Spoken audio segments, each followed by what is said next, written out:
Imagine a breathtaking scene.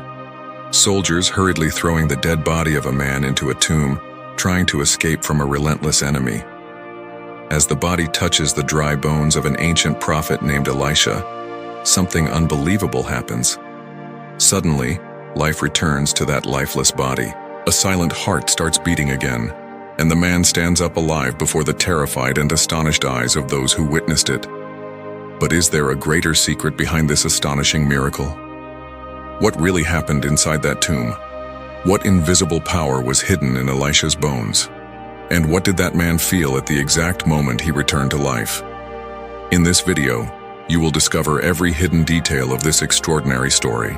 Get ready for shocking revelations about Elisha, the prophet who performed impossible miracles even after his death, and finally understand the mystery that was never told. Are you ready to uncover the hidden truth behind the most astonishing miracle performed through the life and even the death of Elisha? Keep watching and discover what no one ever told you about this episode that defies human understanding. The story of Elisha began in the fertile lands of Abel-Meholah, a small farming village located in the northern part of Israel near the Jordan Valley, between Mount Gilboa and the Jordan River.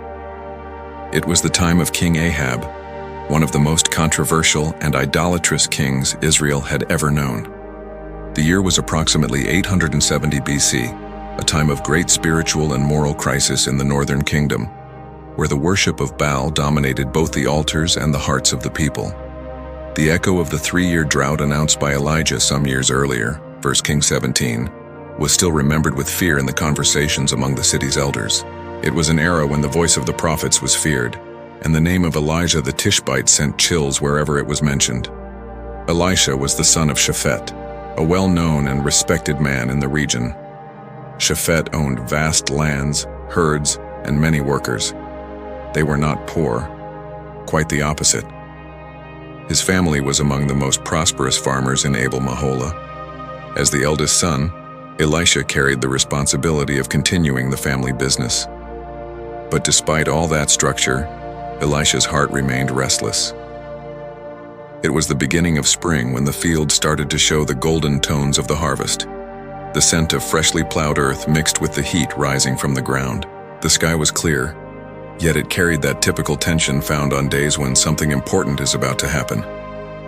Elisha held the reins of a team of oxen with firm hands. That day, he worked with the 12th pair, a clear sign that Shepherd's family owned at least 24 oxen, along with fields that demanded such a large structure for cultivation. As he guided the animals through the field, Elisha's thoughts wandered.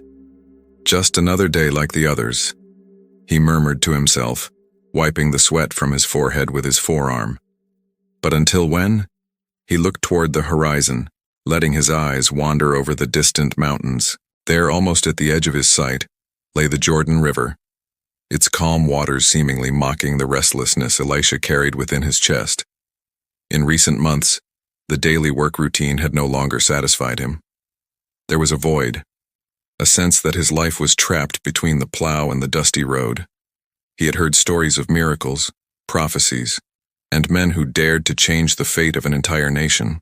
And he there day after day, plowing the earth as he thought, an unexpected wind swept across the field.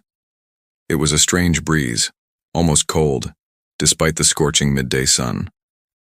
Elisha stopped the oxen, sensing a premonition that something was about to change. Lifting his eyes, he saw a solitary figure walking toward him, emerging from the shimmering heat waves. Elisha's heart pounded as he recognized the man.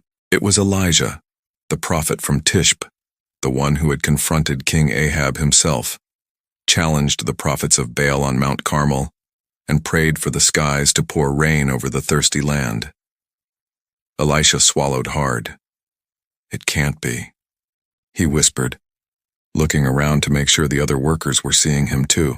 But Elijah seemed uninterested in having an audience. Without saying a single word, the prophet walked with steady steps toward Elisha. Before we continue, we ask for your support. Subscribe to the channel and leave your like to bless us and help bring these deep Bible stories to more hearts. Now let's continue with the incredible journey of faith and miracles of Elisha. Elijah's eyes burned like contained fire, a gaze that pierced the soul. Without stopping, Elijah took the mantle from his shoulders and in a swift motion cast it over Elisha. The mantle fell heavily onto the sweaty shoulders of the farmer. Elisha froze. For a moment, everything around seemed to fall silent. The lowing of the oxen, the song of the birds, even the sound of the wind. "Follow me," Elijah said in a deep, hoarse voice, yet full of authority. Elisha felt his legs weaken, his eyes filled with tears even before he understood why. "Follow you," he repeated, unsure if he was speaking with his mouth or his soul. "Leave everything, my land, my oxen, my family." Elijah gave no reply. He simply turned and began to walk away as though he had already said everything that needed to be said.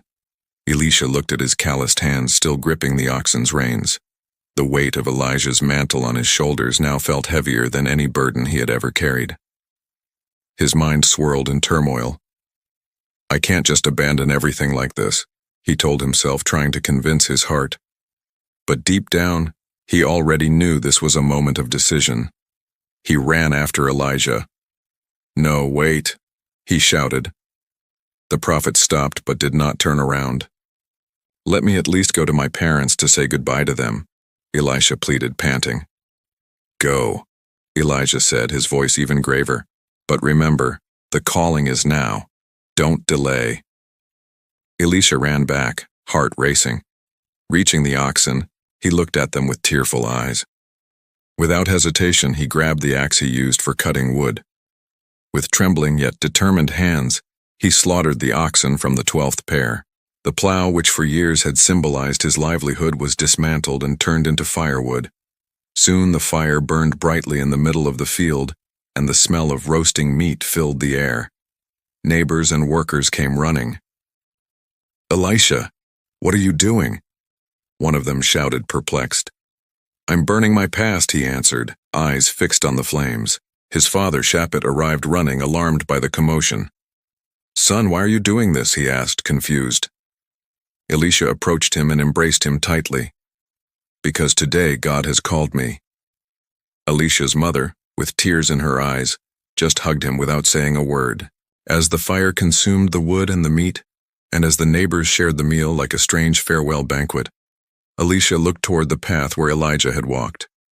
He let the mantle fall firmly over his shoulders, and with determined steps, he went to meet his destiny.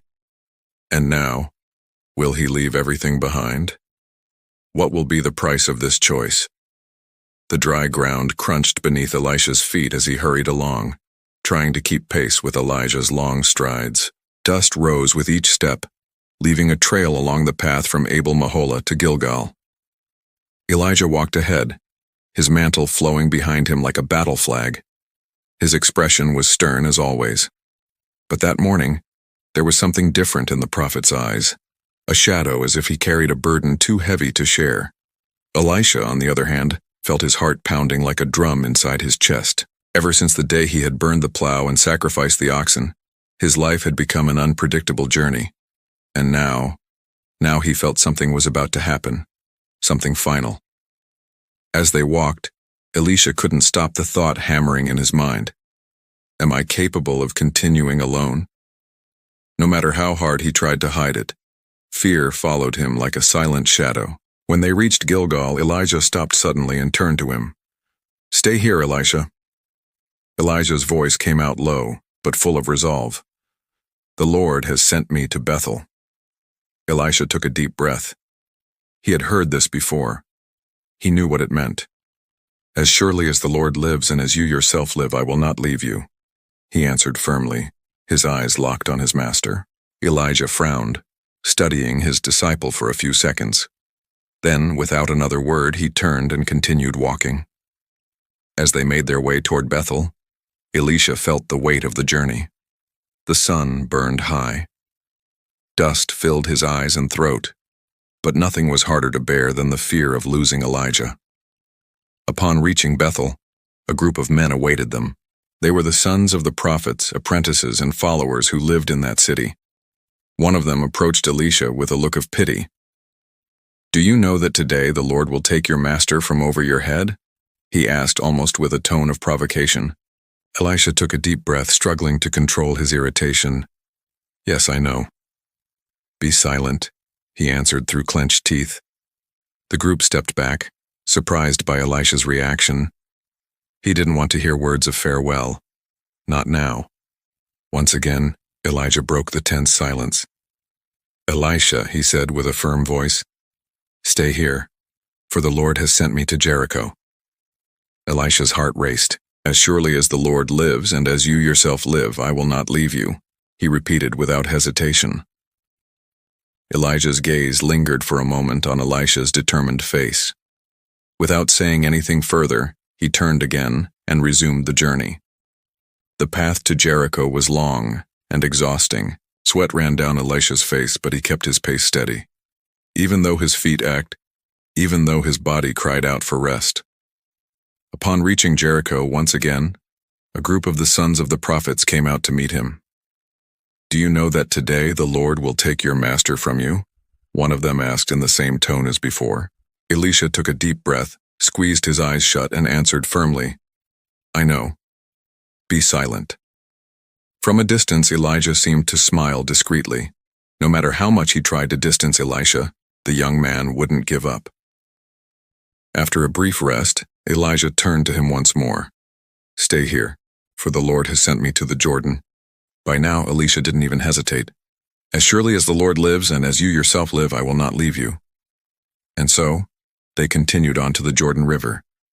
As they approached the banks, Elisha sensed that something different filled the air. There was a sacred silence, an invisible expectation. The other sons of the prophets watched them from a distance, fearful and curious. Elijah took off his mantle, rolled it up like a staff, and with a firm strike struck the waters of the Jordan. The impossible happened. The waters parted, creating a dry path between the two sides. Elisha stood frozen for a second, eyes wide, heart racing. "Let's go," said Elijah, crossing the dry riverbed. Elisha followed, heart pounding. On the other side, Elijah stopped. The silence seemed to scream. Elisha," the prophet said with a different gaze, almost paternal. "Ask what I shall do for you before I am taken from you." Elijah felt his body tremble. This was the moment he had both feared and longed for. He looked into Elijah's eyes. His voice came out with restrained emotion, as if speaking with his soul. "I ask that a double portion of your spirit be upon me." The request echoed through the valley like a muffled thunder. For a moment, Elijah just stared at him, as if weighing every word, every intention, every beat of Elisha's heart. "You have asked a difficult thing," Elijah replied with a serious tone but without reproach. "Nevertheless, if you see me when I'm taken from you, it shall be so for you. But if you do not see me, it shall not be so." Elisha pressed his lips together. His gaze was determined. He wouldn't take his eyes off Elijah, not for a single second. The wind began to blow stronger. Leaves trembled. The sky seemed to take on a deeper color. The air grew heavy. Elisha took a deep breath, not knowing what was to come. But one thing he knew for sure: he would not take his eyes off Elijah no matter what happened. Will Elisha get what he desires most? The sun was already setting, painting the sky with shades of gold, crimson, and purple as Elisha and Elijah reached the banks of the Jordan River. The place seemed charged with an energy that could hardly be described, as if the very air were electrified by the divine presence. In the distance, the sons of the prophets gathered, watching with attentive, curious, and apprehensive eyes. Whispers passed between them, but none dared to speak aloud. Everyone knew this was a decisive moment, a moment when heaven and earth seemed to touch. Elijah, the prophet who had faced kings, challenged false gods, and called rain upon a dry land, stood before the Jordan. His posture was firm, but there was a sad serenity in his gaze. Elisha, young and fervent, felt his heart pounding strongly. Every step up to that point had been a battle against fear and uncertainty, and now everything became tangible. Elisha called Elijah, his voice firm yet full of tenderness. "Today the Lord will take me to be with him. This is the end of my earthly journey, but not the end of what God wants to do through you." Elisha swallowed hard. fighting to hold back the emotion threatening to overwhelm him. "I don't want to lose you, my father, my master," he said, almost whispering. His voice choked. "This is not a goodbye but a passage," Elijah answered, extending his hand so Elisha could grasp the mantle now resting on his shoulders. Suddenly the sky seemed to tear open. A whirlwind of fire descended like a flaming tornado swirling with supernatural intensity. Flames danced in the air accompanied by winds that lifted leaves, dust, and small branches in a storm of fire and light. Elijah was lifted from the ground by this whirlwind, his body disappearing into the flames that spiraled upward toward heaven. Elisha, with his eyes fixed on the phenomenon, felt his heart tighten with deep pain. My father," he cried out, his voice trembling through tears. "The chariot of Israel and its horsemen." The expression on Elisha's face was that of a man who had just lost his entire world. He fell to his knees, his hands touching the ground as if trying to hold on to what had just vanished. The sons of the prophets approached silently, their faces full of reverence and emotion. With a desperate movement, Elisha tore his garments. The sound of the fabric ripping echoed through the valley, mixing with the sound of the still blowing wind. "Lord," Elisha pleaded, "don't leave me alone on this journey. Give me the strength Elijah had, the spirit that rested upon him." He wept like a child. The sorrow of farewell mingled with the weight of newly discovered responsibility. In an instinctive gesture, Elisha looked down and saw Elijah's mantle lying on the ground. It was more than just a piece of cloth. It was the inheritance of a prophet, the symbol of the authority and power that now rested upon him. With trembling hands, he picked up the mantle and held it tightly against his chest, feeling the weight of the mission that awaited him. "The Lord has chosen me to continue," he murmured, his eyes shining with a mix of fear and determination. He walked to the edge of the Jordan and, looking at the calm waters, thought about what was to come. He raised the mantle and struck the surface of the river with force. The waters parted, dividing to the left and to the right, creating a dry path. Elisha stood still for a moment, staring at the passage God had just opened. He felt the presence of Elijah's spirit resting upon him like a burning flame. The sons of the prophets approached, the voice of one trembling with emotion. Will the spirit of Elijah truly rest upon Elisha? Elisha lifted the mantle, looking toward the sky, now already dotted with stars. "Yes," he said with a firm voice, "for the Lord has chosen me to continue what Elijah began." Tears still rolled down his face, but now they mixed with hope and faith. From that moment on, Elisha knew that nothing would ever be the same again. The path ahead would be difficult and full of challenges, but he was prepared to follow. And as he crossed the Jordan through the dry riverbed, he felt the warmth of the prophet Elijah's fire pulsing within his spirit. Will the spirit of Elijah truly rest upon Elisha? The city of Jericho, known for its ancient history and for its walls that once withstood sieges and battles, now lived in a time of silence and suffering. What should have been the source of life for its inhabitants, the main water spring, had become a cause of anguish and silent death. The scent of dry earth mixed with the bitter smell of stagnant water, and the sound of water slowly trickling from the spring sounded more like a lament than a promise of life. Children coughed frequently, adults suffered from unexplained pains, and the surrounding crops slowly withered as if the land itself were being poisoned by the very water meant to nourish it. Elisha arrived in Jericho that morning, accompanied only by a few disciples and the whispered voices that followed his growing reputation. The people greeted him with weary looks and cautious hopes. Many had lost faith in miracles, but the prophet's presence brought with it a spark of light. As soon as he entered the city's central square, Elisha was led by the elders to the spring, a stone-lined well, where water was drawn daily for household use. The elders approached with slow steps and faces marked by the weight of suffering. "Prophet Elisha," began an old man with white hair and weary eyes, "our lands are dying. Our seeds will not sprout. Our vineyards wither before their time, but worst of all, our people are falling ill. The young ones, our children and grandchildren, are weak, feverish, and too frail to work. The water," added another elder, "the water from the spring is bitter. Those who drink it taste poison. Many families mourn their dead, and the doctors don't know what to do. Elisha listened attentively, his heart heavy before that harsh reality. He knew this was a crucial moment not just for the people but for his newly begun ministry. "Bring me a new clean bowl and fill it with salt," Elisha commanded with a firm voice. The elders exchanged surprised glances, but obeyed, trusting the authority of this man who claimed to be sent by God. Soon, a young woman approached, carrying the bowl filled with pure white salt harvested from the nearby Dead Sea salt flats. The brightness of the salt contrasted with the dryness of the environment. "Breathtaking," said the elder accompanying her. "What will you do with this salt?" Elisha smiled gently with the serenity of one who knows the power of faith. "The Lord will use what is simple and common to transform what is corrupted and poisoned," he answered, approaching the spring. With care, Elisha poured the salt into the stagnant water, watching as the mineral slowly fell and dissolved on the surface. For a moment, nothing seemed to happen. The crowd around him murmured, some doubtful, others staring intently, waiting for the miracle. Then a subtle change occurred. The water, once cloudy and dark, began to clear. A fresh scent, almost imperceptible, filled the air, like the smell of rain after a long drought. The first to approach the spring were the sons of the prophets who watched in respectful silence.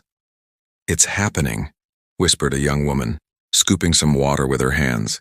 She tasted it and her face lit up with a radiant smile. "The water, it's sweet," she exclaimed, and soon others began to do the same. The people gathered, taking water to their homes, drinking with a mix of disbelief and joy. The elders looked at one another, tears in their eyes. "Blessed be the Lord," cried the oldest elder, kneeling by the spring. "His mercies are new every morning." Elisha, watching the scene, felt a mix of satisfaction and responsibility grow within his chest. He knew that this miracle, though grand, was only the first of many steps he would have to take to help restore the people of Israel. While the crowd rejoiced, he stepped aside, looking toward the horizon, where the sun was slowly setting. His gaze met the elders, still talking among themselves, concerned about the challenges to come. "Prophet," said one of them, approaching, "if this is the power God has given you, then we know our hope is alive. But tell us, what dangers will we still have to face? Will the Spirit that rests upon you be enough to deliver us from enemies and trials?" Elisha turned his gaze to the elder, his expression serious. "Faith is not a shield against difficulties, but the light that guides us through them. The Spirit given to me is strong, but the path will be hard. Many will oppose users, some will doubt, and even the people will have moments of weakness." The elder nodded thoughtfully. "Then it's up to us to strengthen that faith," he said. "The Lord has sent you to be the voice and the hand that will lead the change." Elisha smiled gently, feeling both the weight of the mission and the strength of fellowship. As night fell over Jericho and the stars began to shine in the clear sky, the prophet knew that this victory at the purified waters would be celebrated. But the true challenges were still ahead. The murmur of voices faded, but one thought remained firm in his mind. Elisha's challenges were only beginning. The narrow path leading to Bethel wound through gentle hills and dense woods, where the sun timidly filtered through the tree canopies, casting golden patches over the dry earth. There, amidst the silent and majestic nature, walked Elisha, the newly anointed prophet, with a heart full of faith, but also with unbreakable determination. Since Elijah had been taken by the whirlwind of fire, and Elisha had taken on his mantle and his spirit, his life had changed completely. The weight of responsibility was enormous, but he knew he was not alone. The Lord was with him, guiding his every step. As he advanced along the path, immersed in thoughts about the divine calling and the challenges that still lay ahead, the sounds of young, laughing voices began to echo through the trees. At first faint, the voices grew louder until a group of boys appeared before him, blocking his way. They were youths from Bethel, known for their insolence and irreverence, who, upon seeing Elisha, began to mock him with loud, contemptuous laughter. "Look who's here!" they shouted, their voices dripping with scorn. "Baldy, go up, Baldy! Go up, Baldy!" They pointed at Elisha's bare head, laughing and repeating the insult. emboldened by the courage that crowds always give. Elisha stopped remaining calm. The mockery of the youths could wound any ordinary man, but not one clothed with the spirit of Elijah. His face stayed serene, his eyes fixed on the road ahead. One of the boys, the boldest among them, stepped even closer and sneered, "Where are you going, Baldy? Afraid to go up, or do you just like crawling on the ground like a rat?" The laughter multiplied and the insults grew louder, yet Elisha did not respond with words or aggression. Instead, he closed his eyes for a moment, lifted his face slightly toward the blue sky, and prayed with a firm, deep voice that rolled through the forest like a gentle thunder. "Let the Lord judge those who mock his servant. Let him manifest his justice before them." A heavy silence fell over the trail. Even the birds stopped their songs, and the breeze seemed to pause as if in reverence to the prophet's prayer.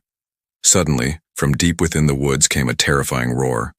Branches snapped, leaves flew, the vegetation burst open, and emerging like a wild storm, two massive bears charged forward with fury, their eyes burning like live embers, their sharp claws slicing the air with a menacing sound. The youths, who until moments before had been mocking, felt panic seize their bodies. They tried to run, but the speed and strength of the bears reached them quickly. Screams of terror echoed through the forest, mixing with the crashing of trees being torn apart. Some youths fell wounded. Others fled in desperation, never forgetting the fear of that moment. Elisha remained silent, observing with a calm expression and steady eyes. He knew that it was not by his own strength or power that this justice was manifested, but by the authority the Lord had given him. When the violence ceased, peace returned to the trail. The few surviving youths marked by the experience knelt, voices trembling in supplication and repentance.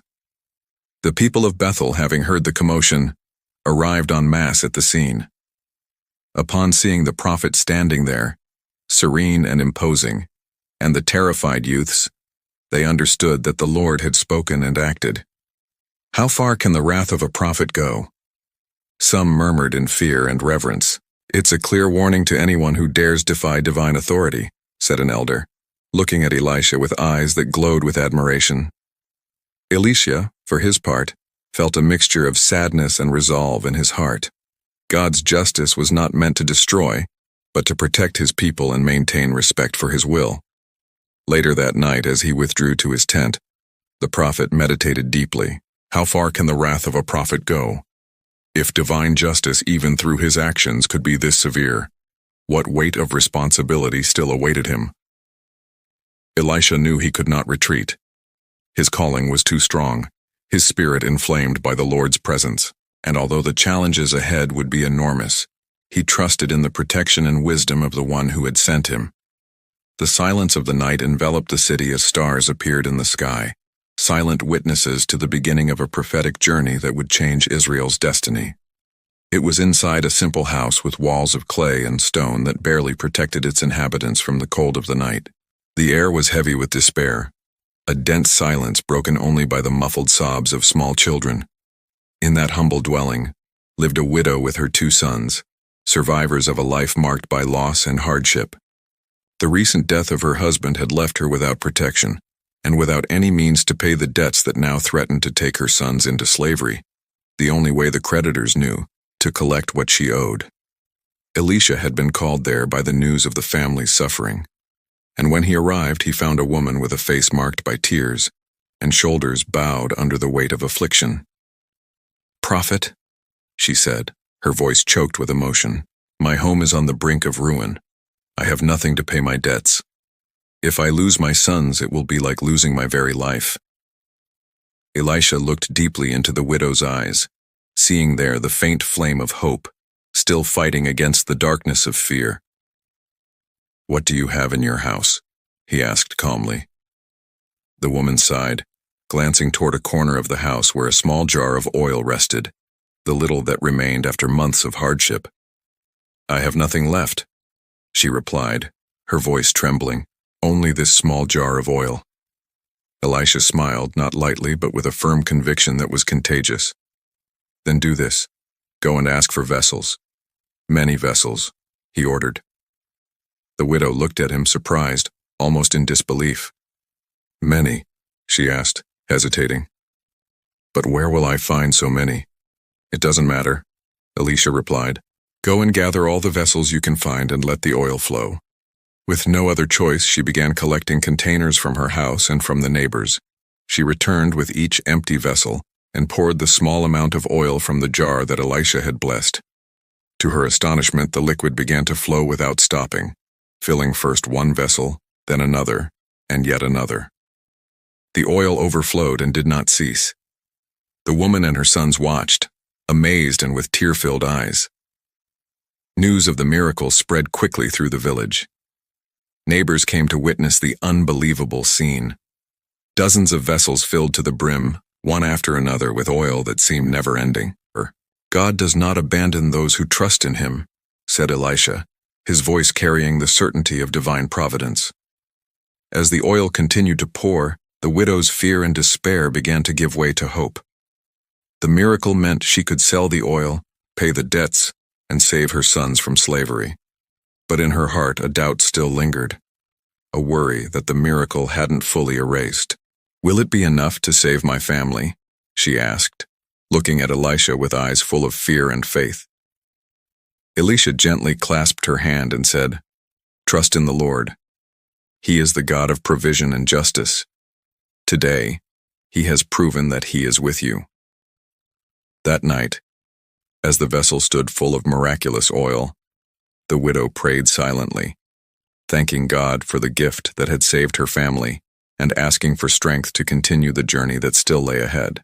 The miracle of the oil was the first of many that would show that the spirit of Elijah truly rested upon Elisha, and that his mission was to transform not only cities and springs, but also broken hearts.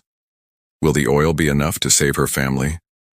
The small house of the widow exuded a sweet and unexpected aroma, a mixture of hope, gratitude, and the light fragrance of the oil that still rested in the many jars scattered throughout the room and the backyard. The morning light filtered through the cracks of the wooden window, gently illuminating the corners of the modest dwelling.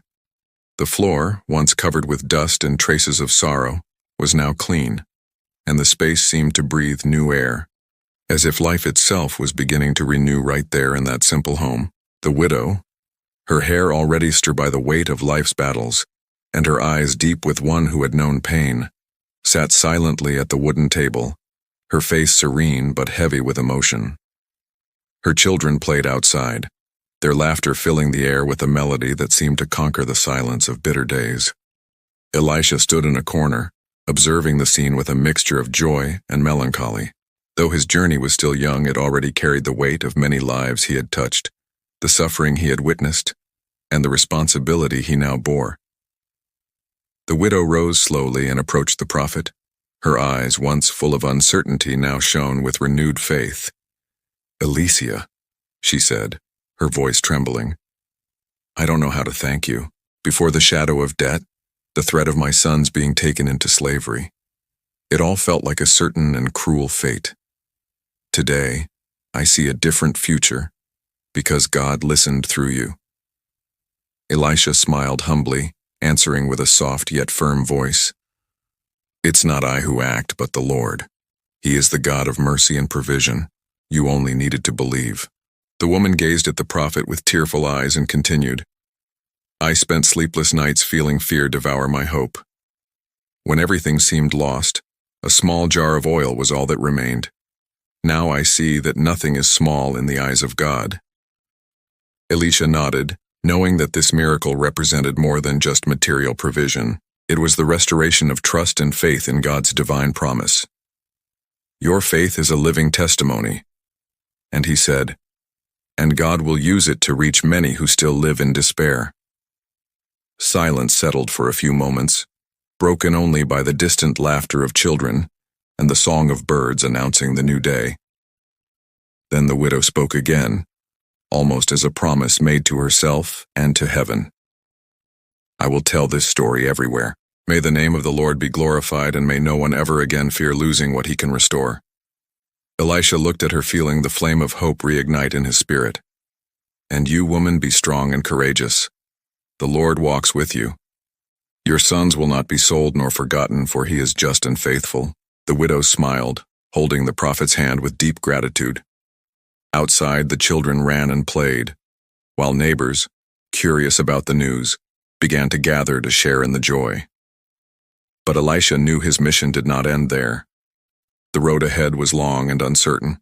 He stood up, adjusting his mantle and taking up his shepherd's staff, the symbol of his divine calling. "I must go," he announced, "for there are many more who need to hear and see the power of the living God."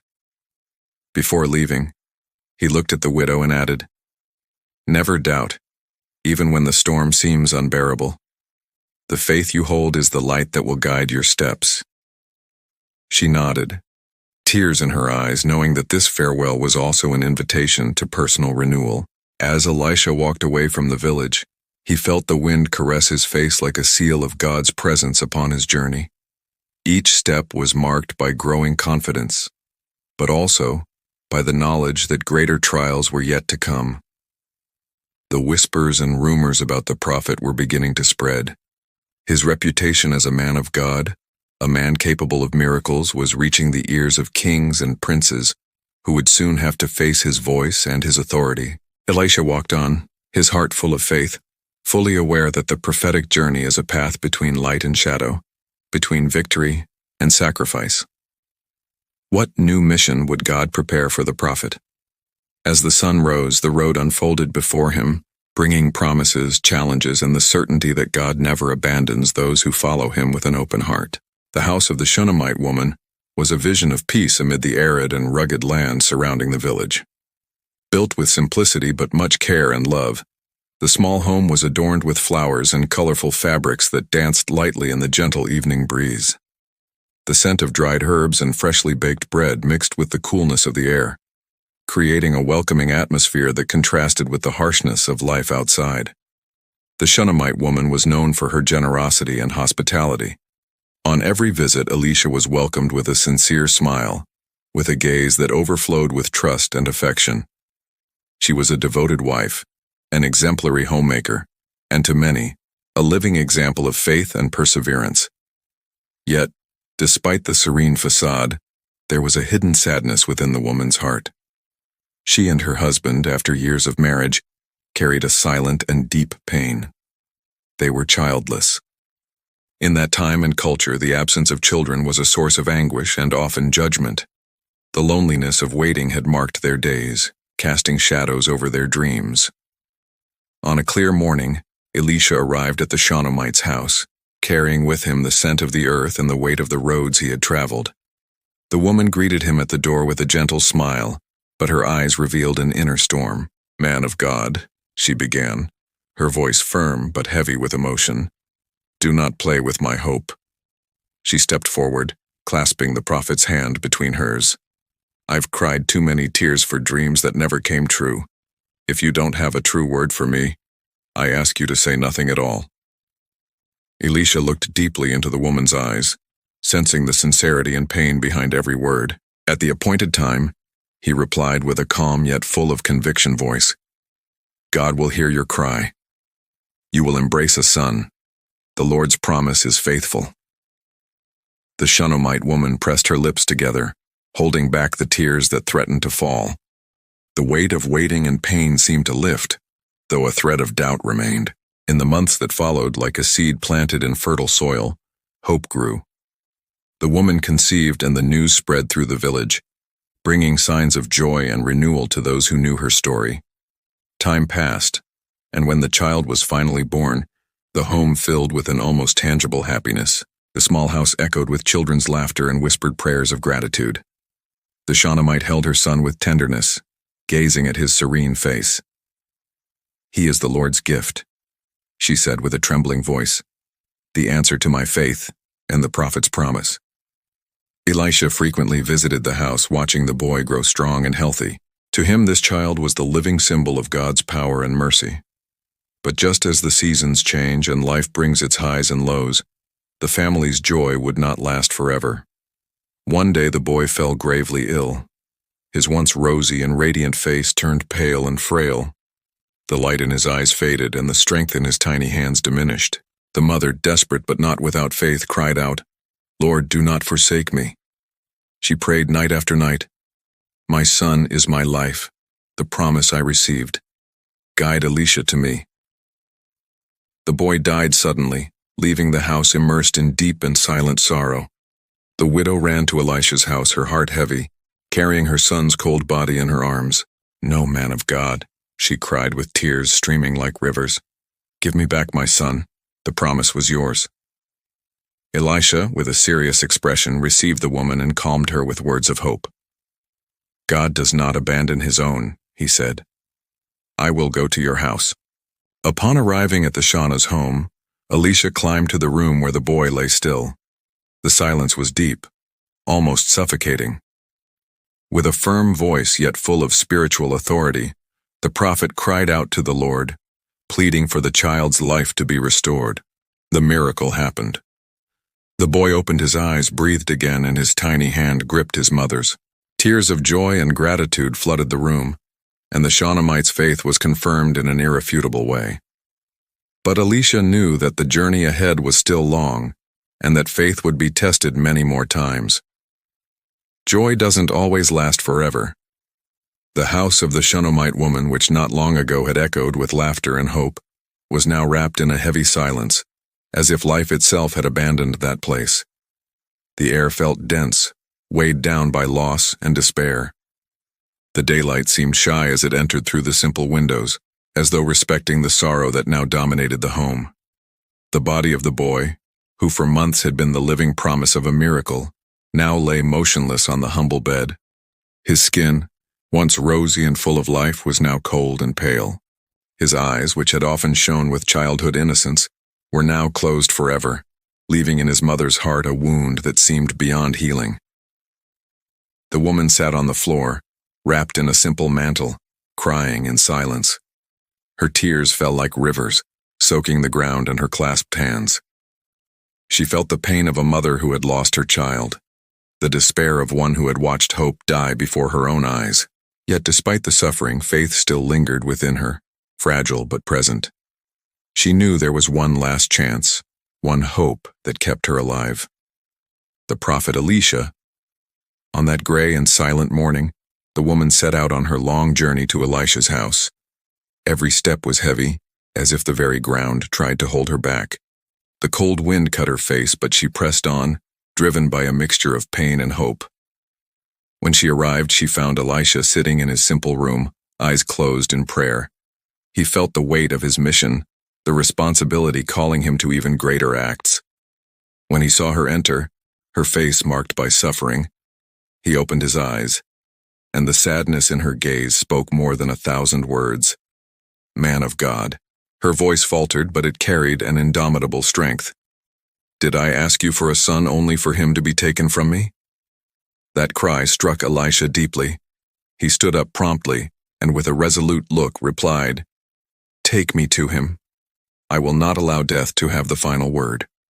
The woman nodded, gripping the prophet's arm tightly as they departed for the house where the silence of death now reigned.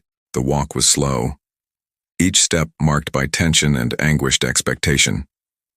Upon arrival, the atmosphere wrapped them in a cloak of sadness that felt almost tangible. Elisha entered first, his eyes adjusting to the cold and silent room. There lay the boy, motionless, a vacant presence that devastated hearts. The mother couldn't hold back her tears but clung to the prophet's hand with desperate faith. "Lord God of Abraham, Isaac, and Jacob," Elisha cried, kneeling beside the bed, "I plead with you by your mercy and power, restore this boy's life." The prophet stretched out his hands and touched the child's body, feeling the void left by death, but trusting in the Lord's promise. For long minutes he prayed fervently, each word filled with the certainty that God was powerful enough to restore what seemed lost. The mother remained silent, her breath held, her eyes fixed on the prophet and her son's lifeless body. Suddenly, a small movement, a soft breath that brought hope back. The boy's eyes began to open slowly, a faint glow returning to them. His tiny hands stirred hesitantly, and his chest rose and fell with the force of renewed life. The woman fell to her knees, embracing her son with a mixture of tears and laughter, the pain giving way to uncontrollable joy. Elisha smiled humbly, knowing that this miracle was a confirmation of God's presence in his mission. But even in that sublime moment, The prophet's awareness did not let him forget the trials yet to come, the spiritual battles and sufferings that are part of the journey of faith. As the evening light entered through the window, bathing the scene in a golden aura, the prophet thought, "Is it ever too late for a miracle?" The answer, he knew, would always come according to the sovereign will of God. The room where the boy lay dead was small, simple yet heavy, with an atmosphere that seemed to cling to the walls, the air, and even the hearts of those present. The light entering through the window was dim, as if the sky itself had dulled its brightness out of respect for the silence and sorrow filling the space. The boy's body lay motionless on the bed like a sad statue, a promise of life that had faded away. His mother, seated beside him, held his pale hand tightly, her face marked by anguish and the flickering hope that still sustained her. When Elisha entered the room, an almost sacred silence settled. He didn't say a word upon entering, but his eyes conveyed the firm conviction of one who knows that the impossible is possible for God. The mother looked at him, her pleading eyes searching for an answer. "Please, man of God," she murmured, her voice breaking. "Do something. I cannot lose my son." Elisha approached with calm and reverence. He gently placed his hands over the boy's body, and in a gesture that transcended the natural, lay upon him, pressing his face against the child's. He closed his eyes and lifted a fervent prayer to the Lord. "Lord God of the living and the dead, in this moment when death seems to prevail, we cry out for your mercy and your power. Give life to this boy, strengthen his body, renew his soul. Let your will manifest now, bringing glory to your name." Silence reigned again, but something began to change in the atmosphere. The boy's breath, once non-existent, let out a faint sigh. The mother could hardly believe it. She held her breath, her eyes fixed on that little body, now showing faint signs of life. Then the boy sneezed once. The mother let out a sigh of relief, though her faith still trembled. Elisha remained still, silently praying, asking God to continue the work he had begun. Again the boy sneezed a second time. Those present began to feel a growing hope, a flame refusing to die out. The sneezing repeated a third, fourth, fifth time. Each sneeze felt like a challenge to death, a declaration of life rising against the darkness. Finally, at the seventh sneeze, the boy opened his eyes, the once empty gaze now filled with light. He blinked slowly as if waking from a long sleep and looked around, finding his mother's face. She let out a cry of joy and fell over him, hugging him with a force that seemed to say she would never let him go again. "My son," she repeated, tears of gratitude streaming freely. "He's alive. He's alive." Elisha rose slowly, his expression serene and satisfied, as the others in the room drew closer, marveling at the miracle they had witnessed. "Glory to God!" exclaimed an elder, deeply moved. "This is the power of the Most High who renews life and strengthens the weak." The mother, still embracing her restored son, turned her gaze to Elisha. "Man of God, I have seen with my own eyes the miracle of life. How can I thank you? How can I honor the God who has given me this grace?" Elisha answered humbly, "Give thanks by living in faith, in hope, and in love. The Lord does not grant miracles just to amaze us, but to strengthen faith and prepare hearts for what is yet to come." As the boy regained his strength, Elisha reflected silently on the reach of the power that worked through him. Do Elisha's miracles have a limit? He knew that trials would still come and that the true test of faith often lies beyond visible signs. But in that moment, the certainty of God's presence strengthened him for the journey that would continue. The school of the prophets, a humble and simple place, was the beating heart of Elisha's ministry. There, young disciples sought to learn the mysteries of God's word, training both body and soul to become instruments in the divine work. The ancient stone walls echoed with songs of praise, whispers of prayer, and the constant sounds of daily activity that filled that sacred space. It was an environment where hunger was more than physical. It was hunger for knowledge, for the presence of God, and for the strengthening of faith. That afternoon, after hours dedicated to study and contemplation, the group gathered to share a meal. The aroma of the simple stew, made with the few ingredients available, filled the air. The large pot resting over the crackling fire promised to satisfy the weary bodies of all present. The atmosphere was calm, almost festive, when suddenly a cry cut through the air like a dagger. Death in the pot. Death in the pot. Panic spread instantly. The disciples looked at each other in shock, some frozen, others scrambling to understand the meaning of that terrifying warning. Elisha, who was seated in the corner studying sacred texts, stood up immediately, his face showing a mix of seriousness and concern. "What happened?" he asked, his voice firm and calm, trying to contain the panic threatening to erupt. "Prophet," replied a young man with a pale face. "Someone put poison in the food. The stew is contaminated. If we eat, we'll all die." A murmur of fear filled the room. Voices rose, blending horror and disbelief. "We're dying," exclaimed another disciple, desperation evident in his voice. "We don't know who did this, but the danger is real." Elisha walked over to the pot, observing the boiling liquid, now dangerous, that had promised to satisfy the group's hunger. He closed his eyes for a moment, praying silently for guidance and protection. "Bring me some flour," he ordered, looking at the disciples. The young men, though confused, obeyed quickly, rushing to fetch what Elisha had asked for. As they waited, the room was filled with tense silence, broken only by the muffled sound of voices trying to stay calm. When the flour arrived, Elisha took a generous portion and threw it into the pot, stirring vigorously so it would mix with the poisoned stew. "What are you doing?" asked one of the young men, skeptical. "Won't that make it worse?" Elisha looked at him with a serene smile and answered, "Trust in the Lord. He will provide a way where there seems to be none." The next few minutes seemed to drag on. The tension grew as the disciples watched the mixture, waiting for something to happen. The aroma of the food changed subtly, and the color of the stew became richer, almost as if the poison was being neutralized. One of the young men stepped forward and cautiously tasted the food, feeling the flavor shift, becoming more pleasant. It's good," he exclaimed, relieved. Soon others tasted it as well, and fear began to give way to growing gratitude. "Glory to God," cried one of the elders present. "He is our refuge and strength, a very present help in times of trouble."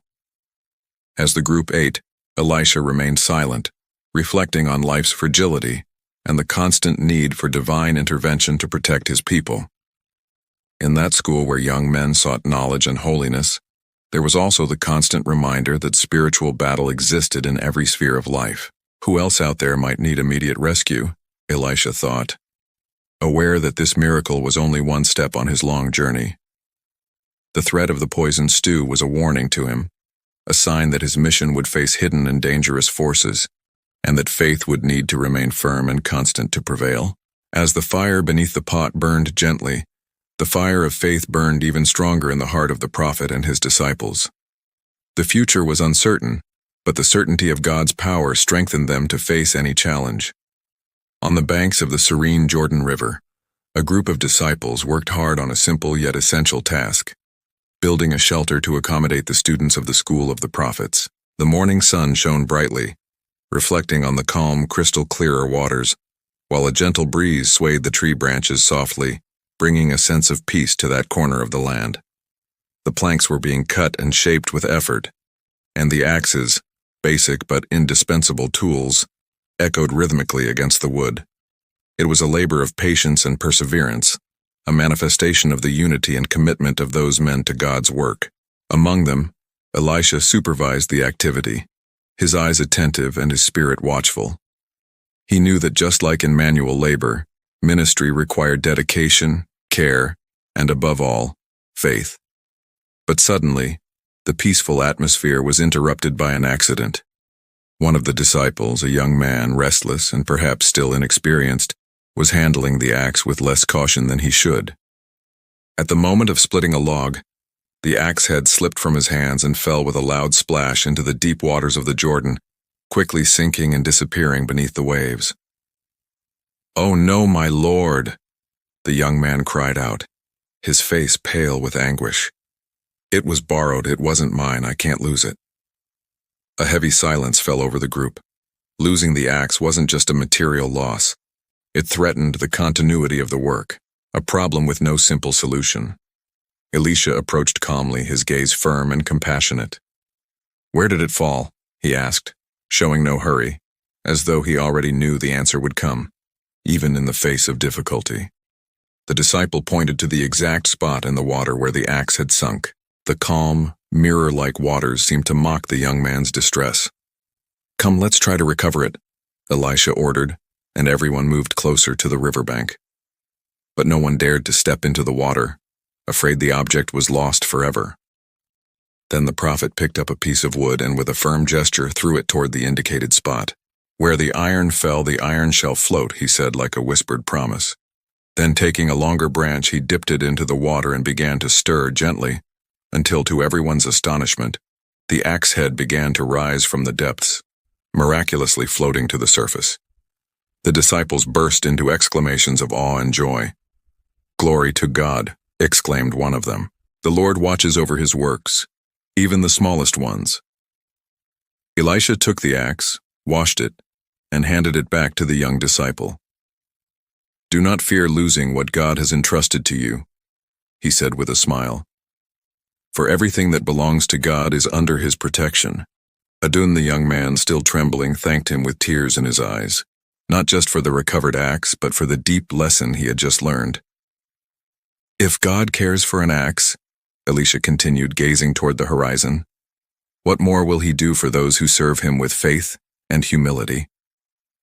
The group remained silent, reflecting on the magnitude of what they had just witnessed.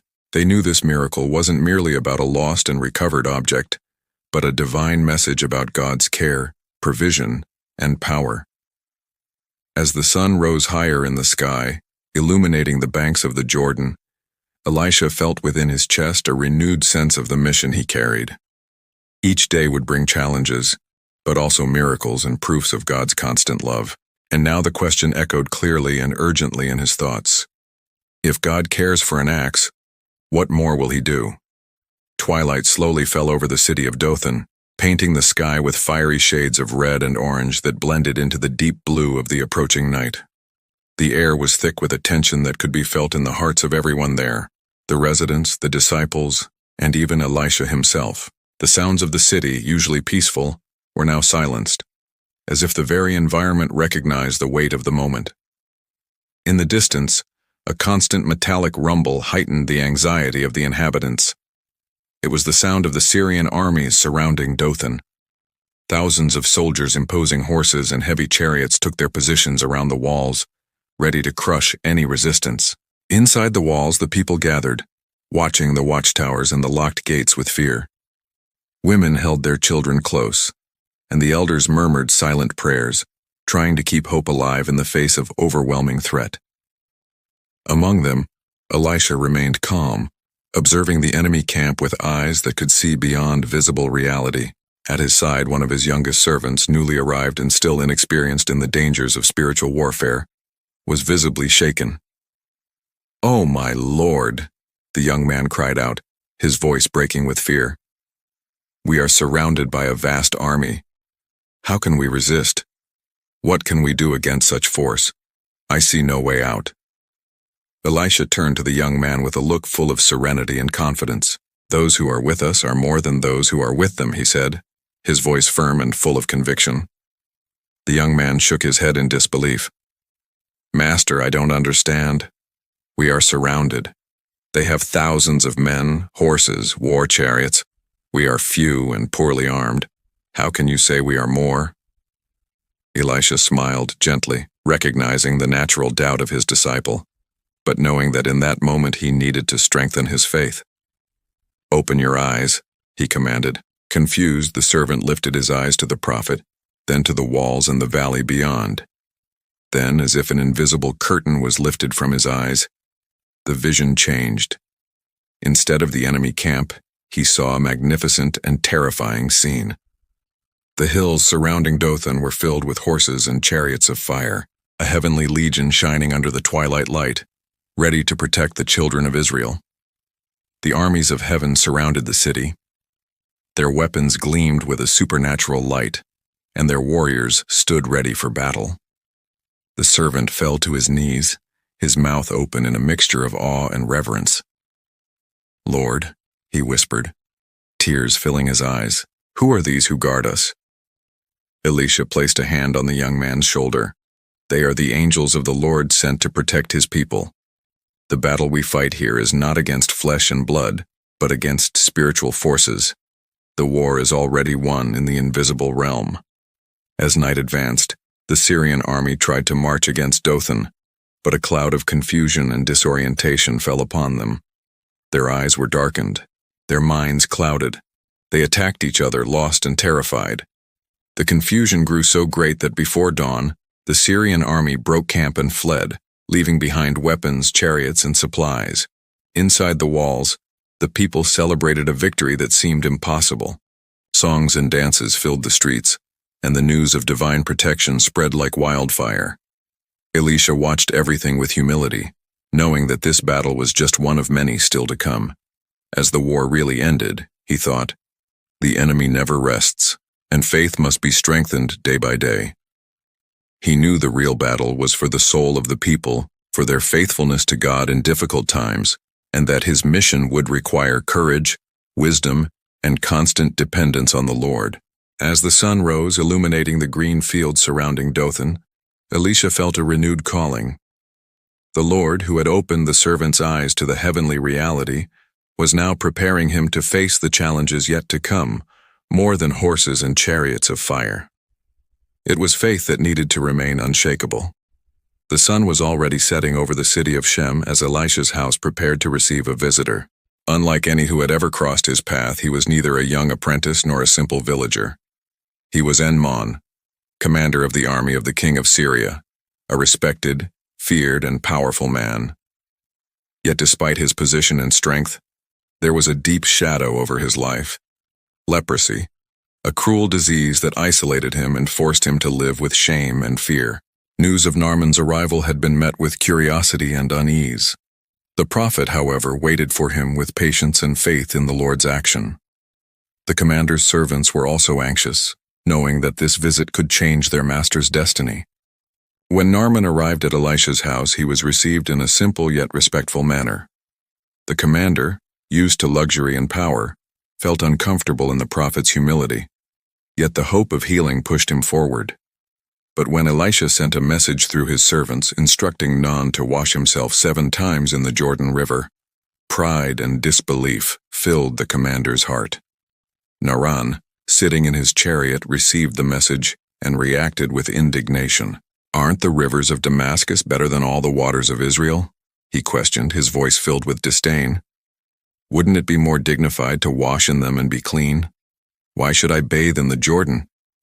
His servants, worried about their master's attitude, tried to persuade him, "Master, if the prophet had asked you to do something difficult, wouldn't you have done it? Why then hesitate before such a simple instruction?" The commander, still resentful, resisted for a time, but the servant's insistence and wisdom prevailed. They convinced him to at least try what Elisha had ordered, if only not to miss the chance of being healed. The next morning, Enmon approached the Jordan, accompanied by his servants. The river, calm and seemingly ordinary, wound its way through the landscape with translucent waters and a gentle current. But for Naaman, that river represented an unexpected challenge, a test of his faith and humility. Reluctantly, he stepped down from his chariot and dipped himself into the waters of the Jordan for the first time. The coldness of the water surprised him, awakening sensations he hadn't felt in a long time. He rose to the surface but felt no change. Immersed in thought, he repeated the dive 6 more times, each with renewed hope and a bit more doubt. When he emerged from the 7th immersion, he looked at his hands and arms. The skin, once covered with spots and lepu sores, was now clean, smooth, and healthy. The miracle he had waited for all his life had finally happened. Naaman's heart raced. He knelt at the river bank, tears filling his eyes, and lifted his hands to heaven, praising the God of Israel. "Now I understand," he proclaimed with a trembling voice, "that there is no God but the God of Israel. He is true and powerful." Meanwhile, Elisha, back in his house, learned of the miraculous healing, and prayed, giving thanks to the Lord. Yet, even in the face of that victory, he knew that God's power was not limited to this physical healing, that greater miracles and even greater challenges were still to come. The fame of the miracle began to spread, causing both admiration and envy and opposition. Elisha needed to be prepared to face not only natural forces, but also spiritual ones, and those that came disguised in human form. Would an even greater miracle soon come? Years had passed since the prophet Elisha had departed from this world. His body lay silently in a small grave dug into the earth near the village where he had spent his final days. Despite the silence of the tomb, his presence remained alive and powerful among the people. Stories of his miracles and his unshakable faith were told with reverence, passed down from generation to generation. The flame of his ministry had not extinguished, and many still sought inspiration in that man of God who had transformed lives, cities, and even nations. However, time had not brought peace to the land. Syrian invaders surrounded the region, spreading fear and destruction. The people lived through times of uncertainty and constant danger, knowing that at any moment they could lose everything they had, even their own lives. Amid this tense atmosphere, a shocking incident was about to occur, revealing a power no one imagined. On a cold afternoon, a chariot rushed into the small village that surrounded Elisha's tomb. Inside it lay a dead man, a young soldier who had been gravely wounded in battle against the Syrian enemies.